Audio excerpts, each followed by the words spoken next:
Hi hello welcome to my channel. இப்போ நம்ம பார்த்திங்கன்னா இங்கிலாந்து அரசனுடைய ஆட்சியில் இருந்த சட்டம்லாம் பார்த்துட்ருக்கோம். ஸோ நம்ம பார்க்க போகிறது இந்திய கவுன்சில் சட்டம் 1892. இந்திய தேசிய காங்கிரஸுக்கு கிடைத்த முதல் வெற்றி தான் இந்த 1892 சட்டம். மத்திய சட்டமன்றத்தில் கூடுதல் உறுப்பினர்கள் எண்ணிக்கை குறைந்தது 10 எனவும் அதிகபட்சமாக 16 எனவும் அதிகரிக்கப்பட்டது. மாகாண சட்டமன்றங்களிலும் கூடுதல் உறுப்பினர்கள் எண்ணிக்கை அதிகரிக்கப்பட்டது. அலுவல் சாராத உறுப்பினர்களினுடைய நியமனம் மறைமுக தேர்தல் மூலமாக அறிமுகம் செய்யப்பட்டது. மறைமுக தேர்தல் முறை அறிமுகம் செய்யப்பட்டது இந்த இந்திய கவுன்சில் சட்டம் 1892. எதுக்காக மறைமுக தேர்தல் முறை அறிமுகம் செய்யப்பட்டது? அலுவல் சாராத கூடுதல் உறுப்பினர்களை நியமனம் செய்ய. ஸோ இந்த சட்டம் இன்னொரு முறை பாருங்கள். காங்கிரஸுக்கு கிடைத்த முதல் வெற்றி இந்த 1892 இந்திய கவுன்சில் சட்டம். மத்திய சட்டமன்றத்தினுடைய கூடுதல் உறுப்பினர் எண்ணிக்கை குறைந்தது 10 அதிகபட்சமாக 16 நியமிக்கப்பட்டது. அப்புறம் மாகாண சட்டமன்றத்திலும் கூடுதல் உறுப்பினர்களுடைய எண்ணிக்கை அதிகரிக்கப்பட்டன. அலுவல் சாராத உறுப்பினர்களுக்காக தேர்ந்தெடுக்கிறதுக்காக மறைமுக தேர்தல் முறை அறிமுகப்படுத்தப்பட்டது இந்த சட்டத்தில். இதை பார்த்துக்கோங்க. அடுத்து வர சட்டம் ரொம்ப முக்கியம். மிண்டோ மார்லி சீர்திருத்த சட்டம் 1909. இந்த மிண்டோ அப்படின்றவர் இந்தியாவின் வைஸ்ராயர், மார்லி அயலுறவு செயலர். யார் வைஸ்ராயர், யார் அயலுறவு செயலர் நல்லா பார்த்துக்கோங்க. மிண்டோ இந்தியாவினுடைய வைஸ்ராயர், மிண்டோனா இந்தியா விண்டோன்னு ஞாபகம் வச்சுக்கோங்க. விண்டோ இந்தியாவுக்கு தான் விண்டோ வேணும். இந்தியாவின் வைஸ்ராயர் இந்த மிண்டோ. மார்லி இது ஞாபகம் வச்சுக்கிட்டிங்கன்னா இது அயலுறவு செயலர் ஞாபகம் வந்து. அடுத்து மத்திய சட்டமன்றம். மத்திய சட்டமன்றத்தில் பார்த்திங்கன்னா அதிகபட்சமாக 60 உறுப்பினர்கள் நியமிக்கப்பட்டாங்க மத்திய சட்டமன்றத்தில். அதில் 27 பேர் தேர்ந்தெடுக்கப்பட்டவர்கள். 27 பேர் தேர்ந்தெடுக்கப்பட்டவர்கள். மீதி இருக்கிறவங்களாம் நியமனம் செய்யப்பட்டவர்கள். 27 பேர் தான் தேர்ந்தெடுக்கிறாங்க, மீதி இருக்கிறவங்க நியமனம் பண்ணுறாங்க. முதலாக முஸ்லீம்களுக்கு தனி தொகுதி வழங்கப்பட்ட சட்டம் இந்த 1909 மிண்டோ மார்லி சட்டம். இது ரொம்ப முக்கியம். இது ஞாபகம்னா கூட இது ஞாபகம் வரணும். முதல்ல முஸ்லீம்களுக்கு தனி தொகுதி வழங்கிய சட்டம் இந்த மிண்டோ மார்லி சீர்திருத்த சட்டம். அடுத்து பெரிய மாகாண சட்டமன்றங்களில் 50 கூடுதல் உறுப்பினர்கள் அதிகரிக்கப்பட்டது. 50 கூடுதல் உறுப்பினர்கள் பெரிய சட்டமன்றத்தில் நியமிச்சுக்கலாம் அப்படின்னு சொன்னாங்க. அடுத்து தலைமை ஆளுநரின் நிர்வாக குழுவில் முதன்முறையாக ஒரு இந்தியர் சட்ட உறுப்பினராக நியமிக்கப்பட்டார். தலைமை ஆளுநர் குழுவில் ஏற்கனவே சட்ட உறுப்பினர் நியமிக்கப்பட்டிருக்காரு மெக்காலே பிரபு. இந்திய சட்ட உறுப்பினர் நியமிக்கப்பட்ட முதல் சட்டம் பார்த்திங்கன்னா 1909 மிண்டோ மார்லி சீர்திருத்த சட்டம். அப்படி நியமிக்கப்பட்ட முதல் சட்ட உறுப்பினர் தான் எஸ்பி சின்ஹா.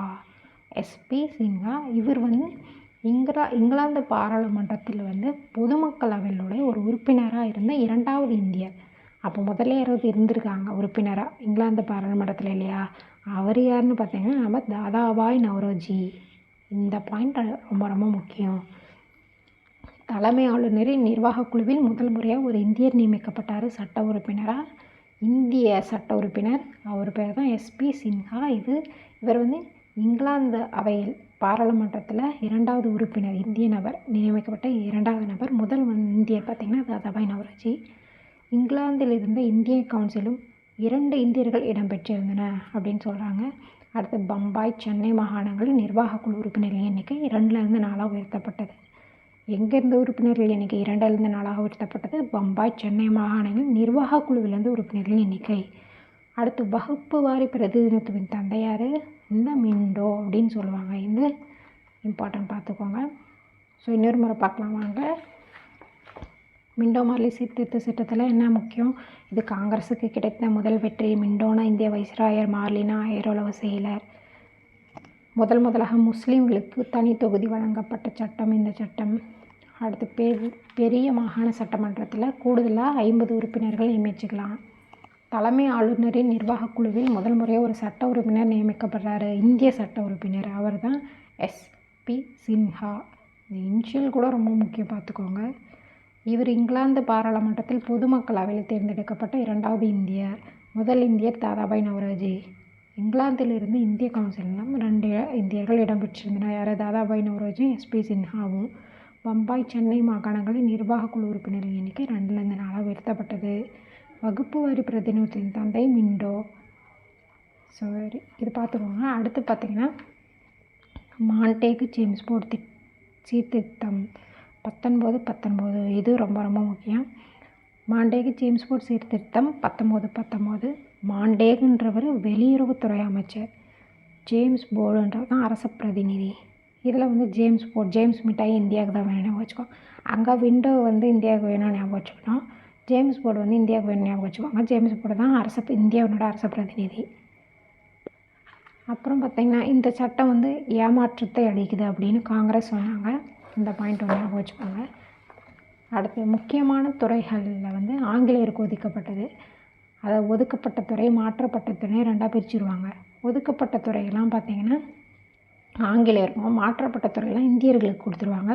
அது ஒதுக்கப்பட்ட துறைகள்லாம் முக்கியமான துறைகள் பார்த்திங்கன்னா காவல், சிறை, நில வருவாய், நீர்ப்பாசனம், நீதித்துறை, நிதி, பாதுகாப்பு, இதெல்லாம் ஆங்கிலேயருக்கு போயிடும் முக்கியமான துறைகள். மாற்றப்பட்ட துறைகள்லாம் இந்தியர்களுக்கு கொடுத்துருவாங்க. அதாவது கல்வி, பொதுப்பணி, உள்ளாட்சி, பொது சுகாதாரம், துப்புரவு, வனங்கள், வேளாண்மை, தொழில், மீன்வளம், இதெல்லாம் இந்தியர்களுக்கு கொடுத்துருவாங்க. அடுத்து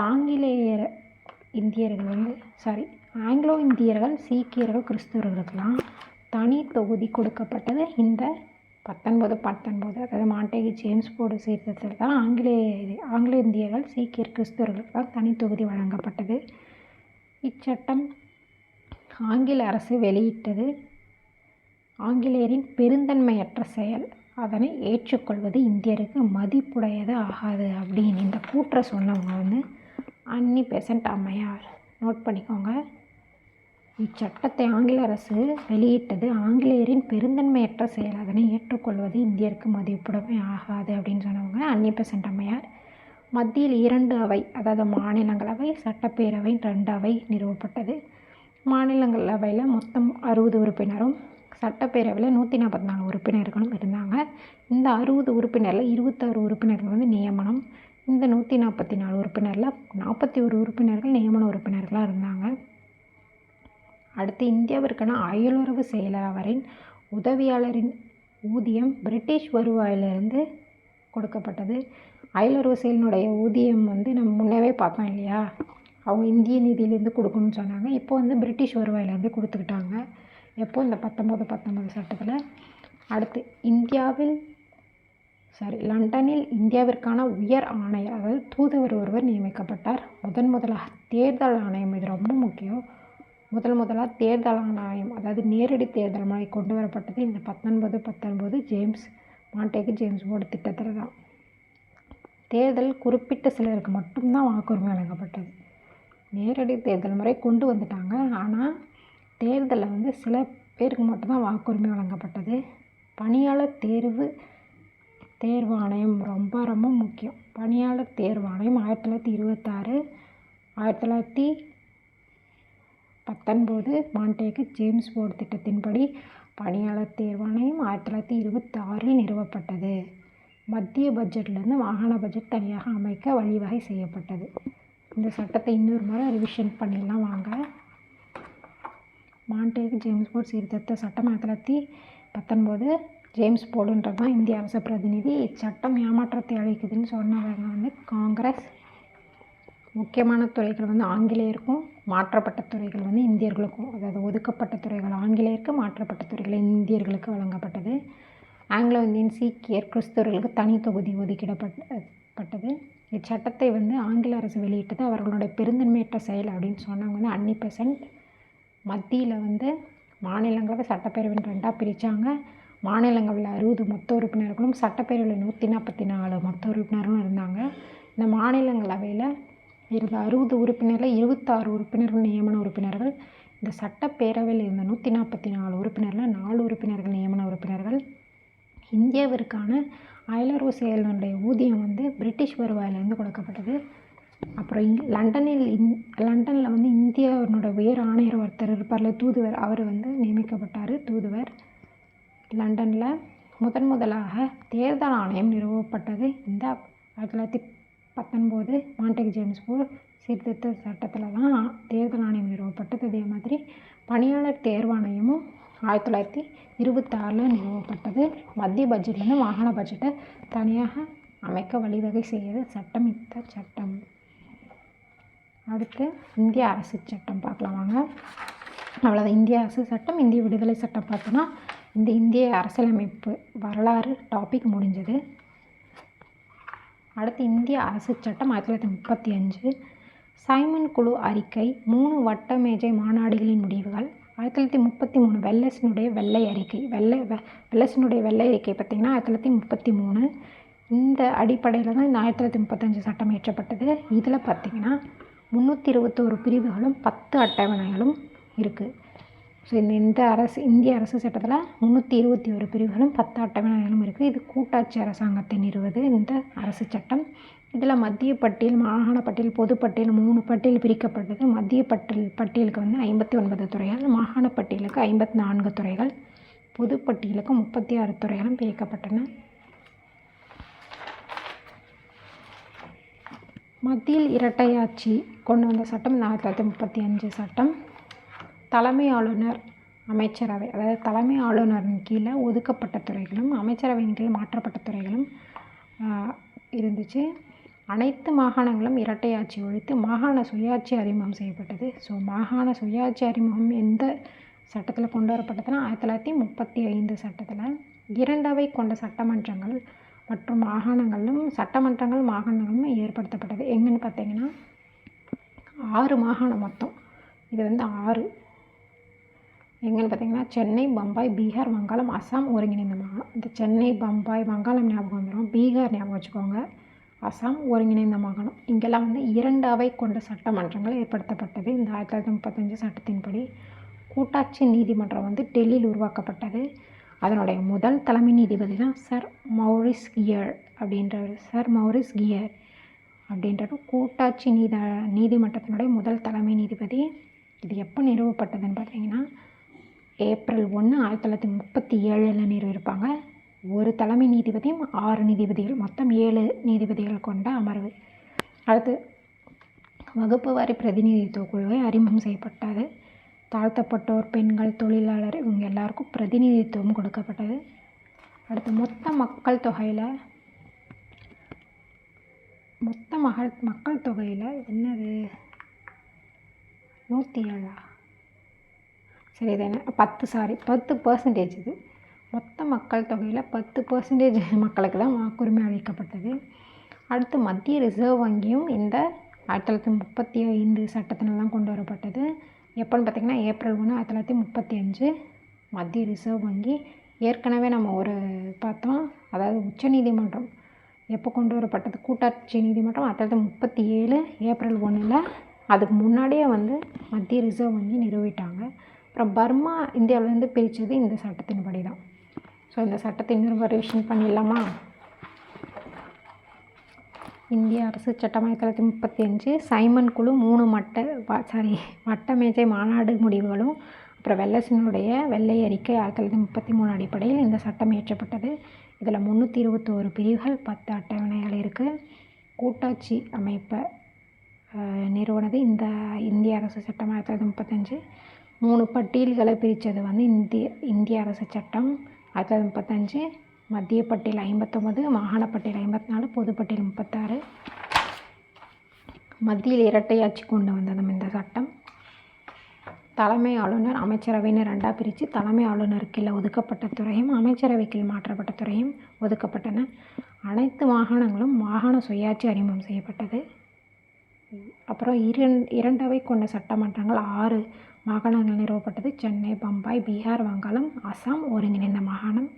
கூட்டாட்சி நீதிமன்றம் 1 நிறுவப்பட்டது. எங்கன்னு பார்த்தீங்கன்னா டெல்லியில் ஏப்ரல் 1, 1937. நீதிபதிகள் 7 பேர். முதல் தலைமை நீதிபதி சர் மௌரிஸ் கியர்.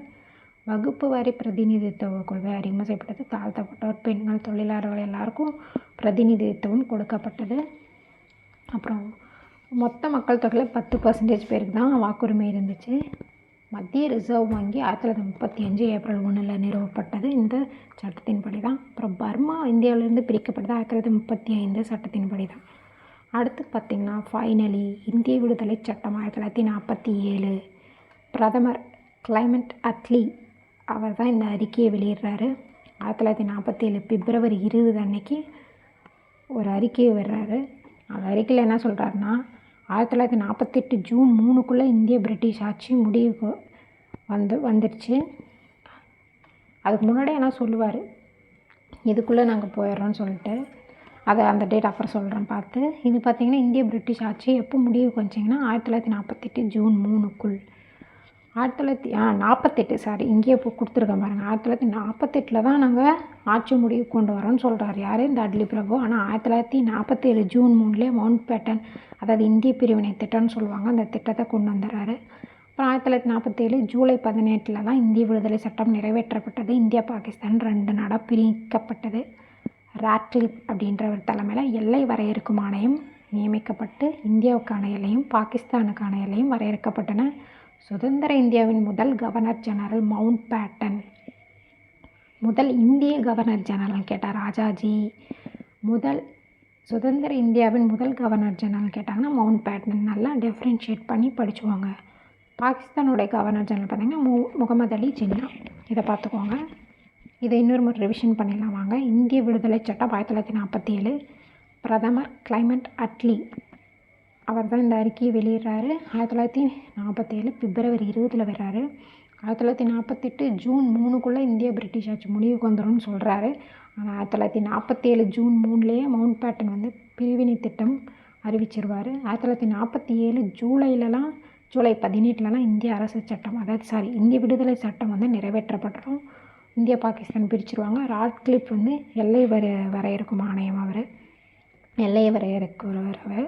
அப்புறம் சுதந்திர இந்தியாவின் முதல் கவர்னர் ஜெனரல் மவுண்ட் பேட்டன், முதல் இந்திய கவர்னர் ஜெனரல் ராஜாஜி. அவ்வளோதான். இந்த இந்திய அரசியல் அமைப்பு டாபிக் ரொம்ப ரொம்ப முக்கியம். இந்த மெயின்ஸ் படிக்கிறவங்க, குரூப் 1 படிக்கிறவங்க முக்கியம்.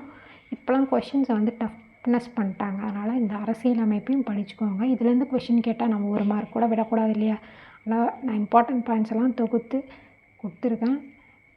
இன்னும் இம்பார்ட்டன்ட் பாயிண்ட்ஸ் எதாவது மிஸ் பண்ணியிருந்தா அதை சொல்லுங்கள், அதை ஆட் பண்ணிக்கலாம். தேங்க்யூ.